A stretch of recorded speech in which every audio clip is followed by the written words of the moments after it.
Serait-ce un permis de polluer plus? Le moment choisi est en tout cas déroutant de la part de l'Union européenne.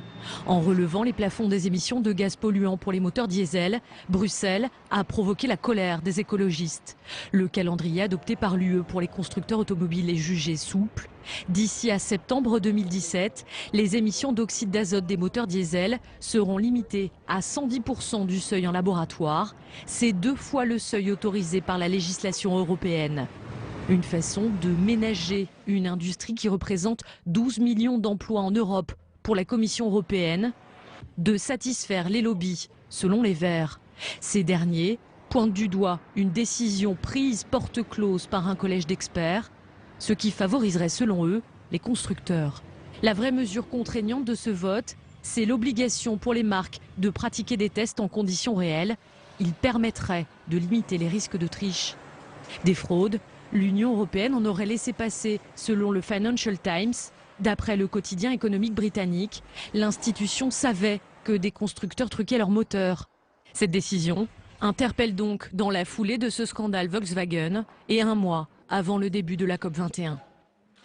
Et nos invités sur ce sujet qui fait débat, Pascal Durand, bonsoir. Bonsoir. Et bienvenue, député européen Europe Écologie Les Verts. Nous accompagne également ce soir Flavien Neuvy, bonsoir. Bonsoir. Vous êtes économiste, directeur de l'Observatoire CTLM de l'automobile. Je vais rappeler qu'il rassemble de très nombreuses études sur la consommation et l'automobile. Avec nous également Lorelei Limousin, bonsoir. Bonsoir. Et bienvenue. Vous êtes responsable des politiques transport au réseau Action Climat et membre également du comité pour la fiscalité écologique. Nous accompagne ce soir Fabrice Godefroy, bonsoir. Bonsoir. Vous êtes le président de l'association Dieselistes de France. Alors, madame, messieurs, on va préciser dans quelques instants dans le cadre dans lequel cette décision européenne a été prise. Mais d'abord, Pascal Durand, quelle est votre réaction? Vous êtes choqué? À la décision, évidemment, on est choqué. Il y a des normes qui existent depuis 2007. Il y a un Parlement, une commission qui a décidé de ces normes en toute transparence. Les constructeurs les connaissent, ils ont eu des années pour les mettre en place. Et puis, il y a le scandale Volkswagen qui arrive. On savait depuis longtemps, la commission savait, puisqu'elle avait interdit en 2009 les logiciels qui avaient vocation à... Donc, on sait très bien que tout ça existe. Et au moment où on s'aperçoit de ça, où un grand constructeur, le plus grand constructeur mondial, reconnaît qu'il a fraudé sur des millions de véhicules, que des millions de consommateurs ont été trompés, que les normes ont été maquillées, on se réunit, on fait une petite réunion de comitologie, la commission, bien fermée, bien opaque, avec des pays qui défendent leurs constructeurs, la France, l'Allemagne, l'Angleterre. Oui, mais il y en a qui ont un intérêt, il y a des conflits d'intérêts qui la jouent, et de manière opaque, hop, on dit, écoutez, les normes, on les respecte pas, on va augmenter les normes. Hein. Donc on s'assoit sur des décisions qui ont été prises et qui sont connues, encore une fois, depuis des années. Et puis, on casse l'instrument. C'est un peu comme si la fièvre monte, on casse le thermomètre et puis on dit, allez, la fièvre, elle va mieux. Oui, c'est un scandale absolu. Scandale absolu pour vous, Fabrice Godefroy. Mais vous entendez ce que dit Pascal Durand? Il dit aussi que l'affaire Volkswagen, finalement, ça a été un coup d'épée dans l'eau, qu'on n'a pas retenu les leçons. Si, je pense qu'au contraire, justement, on est en train de vouloir faire en sorte que justement ça ne puisse pas arriver. Donc au contraire. Voilà. D'ailleurs, on le sait bien. Actuellement, on avait des tests qui étaient faits donc en conditions laboratoires. Là, au contraire, on va progresser. On va les mettre en conditions. Oui, enfin, c'était déjà prévu pour 2017. Il devait déjà y avoir une modification qui devait être faite à ce niveau-là et les mettre plutôt en conditions réelles. Donc, au contraire, moi, je trouve que c'est plutôt un progrès à ce niveau-là parce qu'on sait que la clé de la dépollution du parc, ce sont les normes. Donc, derrière, il faut qu'il y ait des normes et derrière, il faut qu'elles soient appliquées et qu'elles soient respectées. Donc, au contraire, je trouve ça très positif. Je vais juste préciser, comme ça, les téléspectateurs ont tous les éléments, que le taux de rejet des particules polluantes va augmenter. Mais, et c'est comme ça que se défendent les pays de l'Union européenne, c'est qu'il s'agit de renforcer à terme la fiabilité des moteurs. Elles vont pas augmenter, elles vont doubler. Elles vont plus que doubler. Enfin, vous imaginez, vous fixez des normes. Oui, non, mais je veux dire, là, on n'est pas dans une. On pourrait avoir l'étalonnage de l'appareil en disant il y a une marge d'erreur exactement comme pour les radars, 10%, 15%. Là, pas du tout. C'est 110%. C'est-à-dire, en gros, on fixe à 150, puis on nous dit jusqu'à 320, ça va aller. Mais ce qu'on ne dit pas, c'est que ces normes, pour le moment, elles étaient uniquement déclaratives des constructeurs. Ça fait des années que les ONG et les associations demandent à ce que les tests réels, comme ça existe aux États-Unis, États-Unis. D'ailleurs, c'est bizarre, eux, ils arrivent à le faire et nous, ça, on y on va en arrive pas. parler. Mais Oui, je reste voilà. sur ce premier tour de table. Aurélie Limousin, si on vous dit que ces tests vont être plus fiables, même s'il y a ce taux de rejet qui est doublé, est-ce que vous dites finalement il y a quand même une bonne nouvelle, le verre à moitié plein?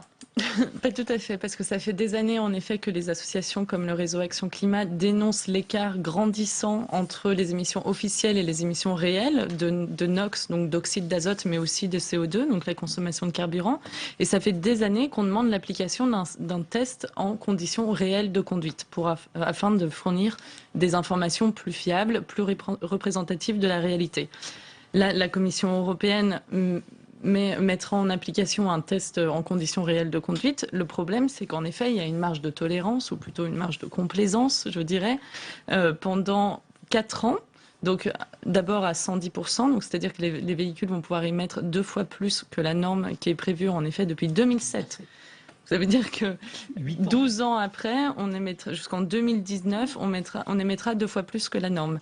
Et ensuite, surtout, le problème, c'est qu'on ne sait pas quand est-ce que la norme sera véritablement respectée pleinement. En fait, jusqu'en 2021, il y a un grand flou, il y a une marge de tolérance de 50%. Flavien, et même après, on ne sait pas quand est-ce que la norme sera respectée. Alors que ces normes, si elles sont là, c'est comme vous dites, c'est un des rares instruments qu'on a au niveau politique et réglementaire aujourd'hui pour lutter contre la pollution de l'air, pour lutter contre les changements climatiques, auxquels contribuent largement les transports routiers. Flavien Novy, quand même, on est à quelques semaines de la COP 21 où on célèbre tous, et à juste titre, le climat. On sort quand même il y a 1 mois et demi de l'affaire Volkswagen. Est-ce que cette décision, même si par certains aspects, on va pouvoir la détailler, elle peut être compréhensible par certains aspects, est-ce que quand même elle n'arrive pas comme ça, comme un pavé dans la mare?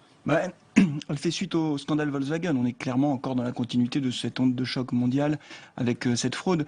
Moi, je voudrais dire 2 choses. La première chose, c'est que si les normes n'avaient pas bougé, c'est-à-dire notamment sur l'oxyde d'azote, 80 grammes au kilomètre, on vendait plus de voitures diesel du tout, parce que quasiment aucune voiture ne respectait les normes. Donc je rappelle quand même que derrière, si on va dans cette logique-là, on a un actif sur 10 en France qui doit son travail de près ou de loin l'industrie automobile. Je vais juste terminer, je vous ai pas coupé la parole, merci. Voilà. Donc voilà, si demain, effectivement, on est dans cette logique-là, ça, clairement, pour l'économie européenne, et notamment pour les pays qui ont de grands constructeurs automobiles, cela aura un impact. Le deuxième point, c'est qu'on a beaucoup focalisé sur le diesel, parce que le scandale Volkswagen était à l'origine aux États-Unis sur notamment les véhicules diesel et les émissions d'oxyde d'azote.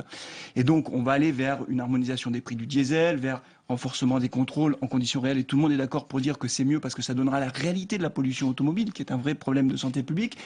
Néanmoins, quand on dit on met fin au diesel, puisque c'est ce qu'on entend maintenant depuis plusieurs semaines, ça veut dire qu'on acte le fait qu'on aura à la place de vente diesel plus de vente essence, donc plus de consommation d'énergie fossile de pétrole et plus d'émissions de gaz à effet de serre. Je rappelle quand même que le bonus-malus écologique qui a été instauré en France à la suite du Grenelle de l'environnement avait pour objectif de limiter les émissions de gaz à effet de serre.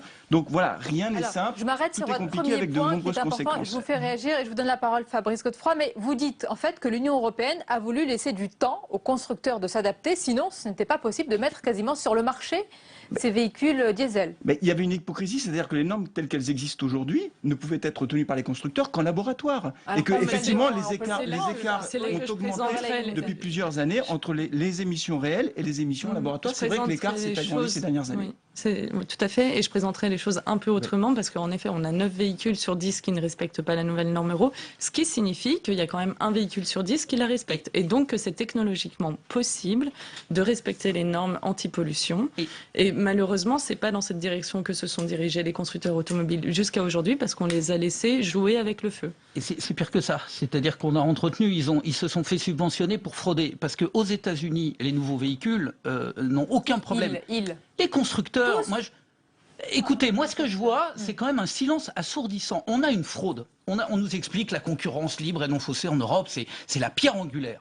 Vous avez le premier constructeur mondial dont le président est obligé de démissionner, avec quelques indemnités quand même parce que le pauvre. Mais il démissionne. Il explique qu'il a au moins mis des logiciels frauduleux sur 11 millions de véhicules et aucun autre constructeur ne réagit. C'est quand même bizarre. Je sais pas, moi je passe un examen, le premier arrive à l'examen, en fortiori si c'est un concours, on s'aperçoit qu'il a triché, et puis les autres derrière disent non mais on vous en prie, allez-y, continuez. Donc pour vous, il y a une scène, se fout de tout nous. Le monde se tient la main. Oui, mais attends, moi ce que je veux dire quand même, parce que ce chantage à la vente de voitures, à l'emploi, etc. est absolument scandaleux. Aux États-Unis, les normes sont beaucoup plus dures. Et les normes sont respectées. Et les constructeurs arrivent à les respecter. Donc là, ce qu'on a, c'est que pendant des années, l'industrie européenne a détourné l'argent public parce qu'ils se sont fait subventionner leurs véhicules à coût de 8 milliards pour le diesel par an en France. 8 milliards par an en France que vous et moi, on paye, qu'on ait ou pas des véhicules diesel. Et l'industrie automobile, pendant ce temps-là, engrangeait les aides et licenciait. Et à continuer à faire des diesels qui ne vendent pas. Et par ailleurs, le diesel, quand même, c'est un problème de santé publique. Les accusations sont à la fois graves et globales. Oui, mais je voudrais pas non plus qu'on oublie que la question du diesel, c'est pas que quelque chose dans l'absolu, de la consommation, etc. C'est 100 000 morts par an, d'après l'OMS, en Europe. 100 000 morts par an. Pardonnez-moi, Pascal, ça, c'est l'OMS. Ces études, il faudrait qu'il y ait quelqu'un avec nous vraiment de spécialiste pour le... Elles ont été publiées, ces études. Les études de l'Organisation mondiale de la santé. 100 000 morts par an. Vous les avez lues? Oui, bien sûr, je les ai lues. Et celles d'avant. On parle d'un diesel de quelle génération? On parle d'un diesel qui travaille sur route? Maintenant, vous parlez de génération. Moi, je vous parle du diesel. Les rapports de l'OMS sont faits sur un diesel. Non, mais attendez, monsieur, je vous écouterai si vous m'aviez dit ça il y a quelques années, en disant oui, je suis d'accord avec les vous. diesels, cette polémique a 10 ans ou 12 ans de retard. Je vous ai pas entendu à l'époque dire que vos diesels étaient en train de tuer les gens. Vous nous entendez? Alors vous aviez des problèmes d'audition. Là, on en parle, je suis Ça désolé. fait 15 ans que l'OMS dit que le diesel est cancérigène. 15 ans. Un diesel, ancienne génération. Les rapports ont été faits dans des mines de charbon, c'est des moteurs industriels, véhicules diesel. Ça n'a strictement rien à voir. Vous faites penser à l'industrie du tabac.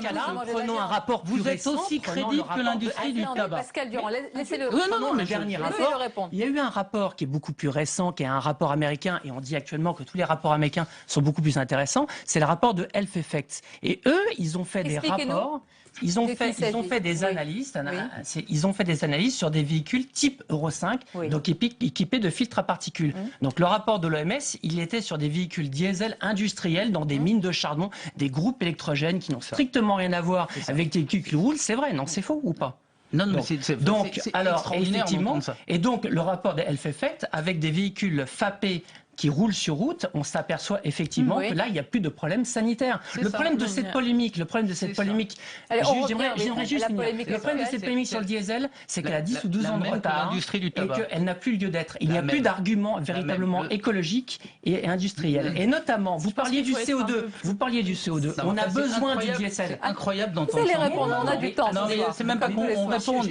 Mais il y a 10 ans, vous nous disiez que vos produits étaient cancérigènes. On se connaissait pas il y a 10 ans. Non, mais attendez. Non, mais est-ce qu'il y a 10 ans... pas le constructeur, monsieur. Allez, non, en tous les cas... Non, du tout, vous n'êtes pas là du tout pour défendre le diesel. Du tout. Pardon. Non, mais non, vous êtes objectif. Je pense qu'on fait une polémique. Les discours sur le diesel auraient été intéressants il y a 10 ans. On l'a bien compris. Il y a aussi un autre aspect malheureusement, le problème n'est pas réglé. Un aspect important, pardonnez-moi, parce qu'il y a aussi des gens qui travaillent dans ces filières, il y a des sous-traitants, etc. Donc on ne peut pas occulter le fait que ce sont des milliers d'emplois. Mais on fait de très bons moteurs essence. Il y a encore des emplois actuels. Est-ce que vous en tenez compte? Mais bien sûr. Et nous, on disait même que l'industrie automobile a beaucoup plus d'avenir sur les véhicules à essence à 2 litres. Ça fait des années que l'on dit que la filière diesel est une impasse pour l'industrie automobile française qui continue et qui va continuer à perdre de l'emploi. Pascal Durand, vous croyez vraiment à la fin du diesel? Ah mais non seulement j'y crois, mais le diesel, ça va être un problème sanitaire qui va être encore pire que celui de l'amiante. Donc c'est pas que j'y crois, c'est que les véhicules à essence existent. Donc pourquoi faire du diesel si ce n'est... Ils n'ont aucune problématique de sanitaire. J'ai bien compris. En termes de pollution, j'ai bien compris, c'est comme le tabac, on peut fumer autant qu'on veut, on risque rien. Écoutez, cette propagande-là, on la connaît tellement. Vous avez raison, rien ne se passera jamais. S'il vous plaît, laissez-lui la parole. Voilà. D'abord, c'est quand même difficile de montrer ou de citer le parc automobile américain en exemple d'un point de vue environnemental, des gros 4x4 qui consomment 12 litres au 100 en émettant beaucoup de gaz à effet de serre. On peut dire beaucoup de choses, mais peut-être pas cela. Premier point. Le deuxième point, c'est que les moteurs essence, de façon incontestable, consomment plus de pétrole à véhicules identiques, qui consomment environ 30% de plus, ils émettent plus de CO2.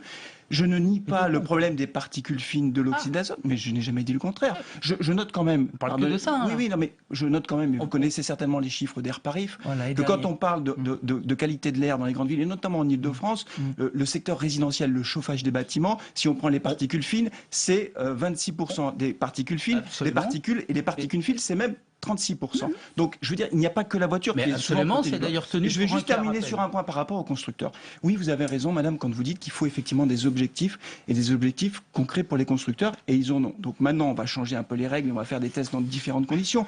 Ce qui est difficile pour les constructeurs, et ça, il faut quand même l'entendre, c'est quand on leur fixe de multiples objectifs en même temps. C'est-à-dire que quand on leur dit à horizon 2020, c'est 95 grammes de CO2 par kilomètre, et qu'en même temps, on leur impose, et la réglementation le fait, de réduire l'oxyde d'azote, les particules fines, etc.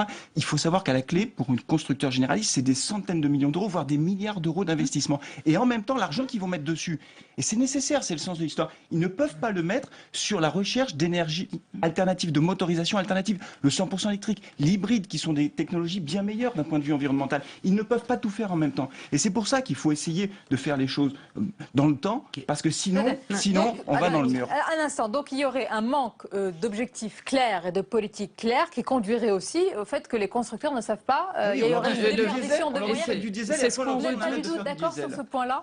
C'est pas qu'on n'est pas du tout d'accord, mais c'est ce qu'on redoute vraiment aujourd'hui avec le scandale Volkswagen, c'est que ça serve d'alibi aux constructeurs automobiles pour s'opposer aux normes.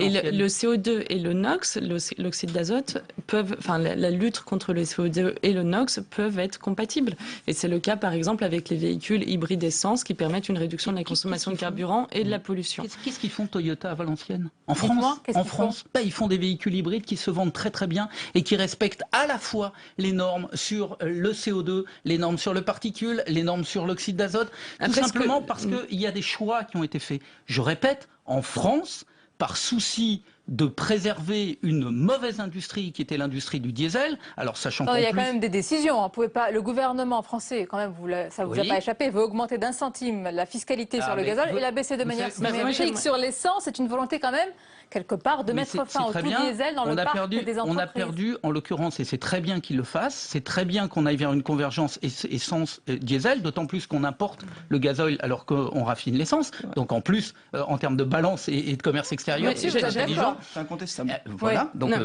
au moins sur ce point-là. Après, baisser le prix de l'essence, c'est pas forcément un signal compréhensible. Ça va dans votre sens. Non, mais parce que je voulais réagir parce qu'en effet, l'essence, c'est pas une solution non plus au changement climatique. Et je pense que c'est 1% de le dire, que l'essentiel, c'est de diminuer la consommation de carburant et les pollutions de tous les véhicules. Donc ça nécessite la mise en place de normes plus contraignantes après 2020, qu'on contrôle les émissions en conditions réelles de conduite, mais aussi qu'on allège le poids des véhicules, qu'on change le modèle de véhicule. Comment ça se fait qu'avec les normes anti-pollution sur les NOx et le CO2, le poids des véhicules... On va laisser répondre Fabrice Godefroy, mais je voudrais qu'on écoute ce soir quand même la réaction de la ministre de l'écologie, Ségolène Royal, qui était quand même embêtée par rapport à cette décision européenne, qui a reconnu qu'il y avait peut-être une bonne décision et l'autre moins bonne. On l'écoute. C'est insuffisant, c'est même très insuffisant. Mais c'est une première étape, c'est-à-dire que le point positif, c'est que les contrôles des véhicules seront faits en circulation réelle, c'est-à-dire seront de vrais contrôles. Fabrice Godefroy, on voit bien que là, il y a une gêne. En tous les cas, on reconnaît peut-être que l'Europe est allée trop vite dans un contexte et un climat qui reste tendu sur ce sujet. Moi, je pense qu'il ne faut pas faire un amalgame avec tous les constructeurs. C'est pas parce qu'il y a eu un constructeur qui a fait une triche avérée qu'il faut dire que tous les constructeurs ont une problématique. C'est comme si on disait qu'il y a des cas de dopage dans le sport professionnel, que tous les sportifs se dopent. Il faut quand même arrêter un petit peu. Non, mais les émissions de NOx en moyenne sont 5 fois plus élevées dans la réalité. S'il vous plaît. Non, ils sont 5 fois supérieurs quand on fait un contrôle différent. Revenez à un débat, voilà. La seule chose que je veux dire, c'est que nous, on n'est pas à fond pour le diesel, à la différence de ce qu'on pense. C'est que je pense qu'il n'y a pas une automobile, un véhicule qui soit 100% propre. Ils ont tous des problématiques. Le véhicule essence a des problématiques, on l'a dit tout à l'heure. Il dépense 20 à 25% de plus de CO2 qu'un diesel sur une même cylindrée. Donc là, on a la COP21 bientôt et c'est le sujet du réchauffement climatique. Donc on est en plein dedans. Le diesel avait des problématiques historiques, les oxydes d'azote et les particules sur les véhicules qui sortent actuellement. Alors pas les anciens véhicules, on est d'accord, mais ceux qui sortent actuellement, ils sont quand même bien soignés. Et après, la troisième solution, c'est quoi? Le véhicule électrique. Mais si on dit donc le véhicule électrique est la solution pour remplacer remplacer donc le diesel demain. Pour l'instant, c'est 2-3% du marché, très bien. Mais si demain on monte à 20 ou 30% du marché en véhicules électriques, là il va falloir que le nucléaire et le charbon tournent à plein. C'est un grand débat. Pascal Durand, il y a une question très politique que je voudrais... Notamment Ségolène Royal. Quand on voit la prime actuellement, c'est remplacer votre vieux diesel par un véhicule électrique. 10 000 euros, c'est bien là où on vous emmène vers le véhicule électrique. J'ai dit ce que j'en pensais de ces 2%, et c'est pour ça que je répète, et quand j'étais allé voir Jean-Marc Ayrault, qui s'était engagé, vous vous en souvenez, en 2012 et 2013, et il avait pris l'engagement sur la fiscalité, il avait dit, bah oui, malheureusement, c'est dommage qu'il n'y ait pas de continuité de l'État là-dessus, il avait dit le véhicule à 2 litres à essence, parce que les constructeurs français, pour revenir à votre question de l'emploi, qui est également une question que moi j'entends très bien. On n'a pas du tout vocation à essayer de tuer l'industrie. On a simplement vocation à essayer de faire en sorte qu'elle évolue en fonction des contraintes nouvelles. Et les contraintes de climat, les contraintes de particules, les contraintes de santé sont des contraintes nouvelles. Donc, le véhicule à 2 litres à essence, les Français sont quasiment les meilleurs au monde. On a quasiment les meilleurs ingénieurs, les meilleurs bureaux d'études sur ces questions-là. Sur le poids des véhicules. C'est bien de le rappeler. Mais oui, mais c'est pour ça qu'on peut se servir de notre capacité d'ingénieur. On a une des meilleures ingénieries du monde en matière automobile, et vous le savez très bien. On peut l'utiliser à ça plutôt qu'à truander. Attendez, il nous reste quelques minutes. Je vais vous laisser. C'est pour ça que je pense. Je vais vous laisser quelques minutes. Il nous reste, pardonnez-moi, 2 minutes, mais je vais vous laisser la parole en guise de conclusion. Je pose une question générale, vous pourrez dire ce que vous voulez. Pourquoi, selon vous, et on le voit ce soir, ce débat est tellement hystérique? Pourquoi ce sujet... Hystérique, faut pas abuser. Attendez, il hystérise la société passionnée. Je ne vous ai pas dit dans ce sens-là. Pourquoi il suscite autant de réactions clivantes, selon vous? Pour une raison simple, c'est que la voiture, quand même, c'est une cible quand même globalement assez facile. C'est plus facile de parler de la voiture quand on parle de pollution de l'air dans les villes que de parler du résidentiel, enfin du chauffage dans les maisons. Donc je crois que c'est une cible assez facile. Ce que je voudrais dire simplement pour rebondir sur ce qui vient d'être dit sur le moteur 2 litres 100 km, c'est que c'est une industrie. Non mais très rapidement, c'est que c'est une industrie qui est très capitalistique, qui mobilise beaucoup de capitaux, et les constructeurs ne peuvent pas tout faire en même temps. C'est juste ça. On est d'accord. Même question sur ce débat. Écoutez, exactement. Je suis d'accord avec ça, et ça fait très longtemps qu'on demande de conditionner les aides. On les demande sur deux critères. Un critère social, maintien des emplois. C'est quand même un critère important, le maintien des emplois, et donc la localisation et le fait de maintenir en Europe la production, première chose. Et la deuxième chose, qu'effectivement on aille sur de nouveaux moteurs qui répondent aux défis de santé et de climat. Même question, Lorelai Limousin, pourquoi ce débat? Je pense que c'est en partie parce que tout le monde se sent un peu enfumé par les constructeurs automobiles, et c'est l'une des raisons. Non, et concerné, c'est sûr, mais c'est l'une des raisons pour lesquelles on espère que se mettra en place un système, enfin une profonde refonte, une réforme du système d'homologation avec des contrôles qui soient effectués de manière indépendante sur tous les constructeurs automobiles, parce qu'aujourd'hui on a quand même un système de certification qui est très dépendant des constructeurs automobiles, qui est rémunéré directement par les constructeurs automobiles, et c'est un énorme problème. Ce que vous demandez également. La conclusion. Moi, je pense qu'il faut une mixité des véhicules. Il ne faut pas opposer un véhicule par rapport à une énergie, par rapport à une autre. Je pense qu'il faut que les gens achètent un véhicule électrique quand, par exemple, c'est des gens qui roulent en intramuraux et qui font des petits transports. Le véhicule électrique sera adapté. Quelqu'un qui est un petit rouleur régulier, un petit rouleur sur une petite cylindrée, vous l'avez dit vous-même, le véhicule essence est une bonne solution. Par contre, les gros rouleurs auront toujours de véhicules diesel parce qu'ils consomment 20 à 25% de moins que l'essence. Et on l'a compris, en tous les cas, la décision a été prise. Nous verrons comment elle sera appliquée avec ces nouveaux tests, dit-on, en tous les cas, directement sur la route. Merci à vous. Ça va revenir au Parlement. Et on aura l'occasion d'en reparler.